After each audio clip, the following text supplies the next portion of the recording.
Welcome to the Air Flight with Catherines. In our agency, the hours spent traveling are a time to learn in the air because your movie is good, but learning about grammar structure is even better. It will help you a lot in every country of the world. This week, we will talk about the conditional structure. These grammar structure are used to demonstrate possibilities in a sentence using the word if. There are four structures in total, but you'll learn two of them on another flight. Here we go. First and second conditional structure.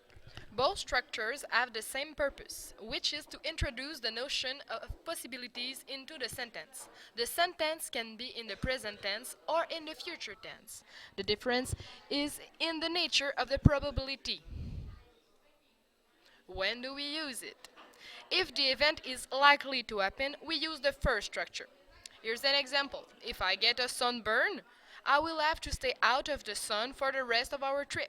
However, if the chance of the situation occurring is very small, we use the second structure. For example, if I was kidnapped by aliens, my family's vacation would be ruined. The first structure. Sentences of this structure always have the word if in them. The word if is followed by the conjunction clause in present simple, which is to say the event that is questioned. The rest of the sentence is the main clause, which tells us the result of the questionable event in the future tense plus the base form. Will plus the base form. One of both parts of the sentence can be negative. It is important to remember to make the verb negative as well. Okay, some examples. Um, if the weather is bad, we won't go to the beach. If the weather is bad is the conduction clause, and we won't go to the beach, the main clause. We will see whales if we are lucky in Tadoussac. Is the same principle.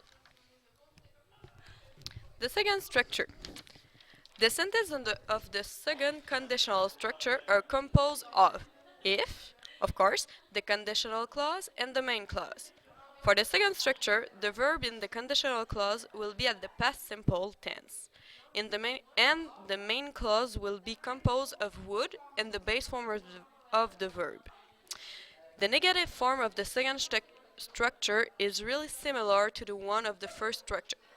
If the main part is negative, would become would not or wouldn't.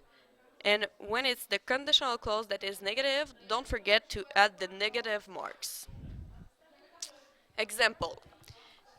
If we won the lottery, we would travel in space. We use one at the past simple because to win the lottery is unlikely probable. And we put would because it's the second structure. Another example, it's if we learned every language, we would buy a summer house in every country.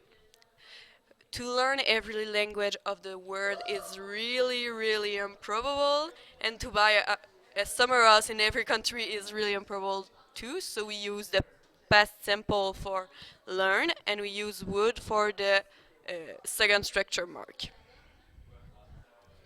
How do we use them?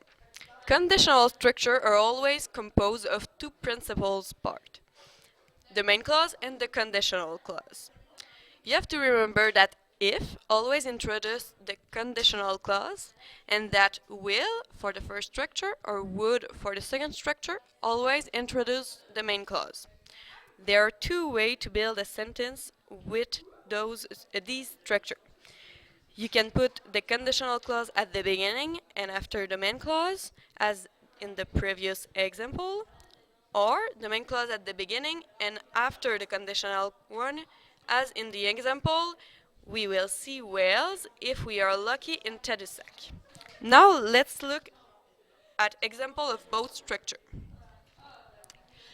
For the second structure, if I was gentle this year, the Queen of England would let me stay with her for the summer. It's really improbable that the Queen of England will let me stay with her for the summer, so we use was at the past simple. For the first structure, if we run fast, we will catch our flight.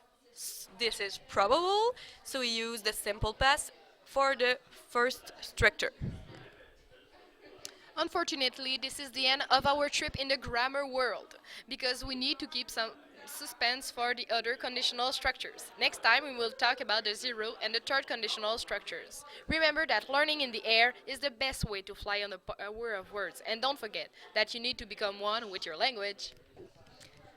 We give you some website that you can visit if you want some more information about the structure. Have a nice day! Thank you!